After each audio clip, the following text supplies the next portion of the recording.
Kevin, thank you. So the wintry weather across the West has been a huge blessing for southern Nevada. Experts crunched the numbers from the snowpack measure in the mountains of Colorado, and the data shows it's a positive impact on water levels at Lake Mead and Lake Powell. But how much? News 3's Steve Wolford reports from Lake Mead to break it all down.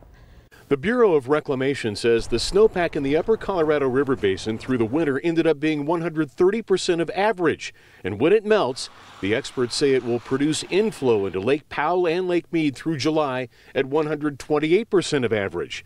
Not bad, but is it enough to raise the water level in Lake Mead enough that a frequent visitor or boater would notice? Well, sort of. It is something that they would notice if the projections that we had in our modeling earlier this year, back in January, they were showing Mead to drop quite a bit this year, and especially next year. Dan Bunk is the deputy chief of the Boulder Canyon Operations Office for the Bureau of Reclamation.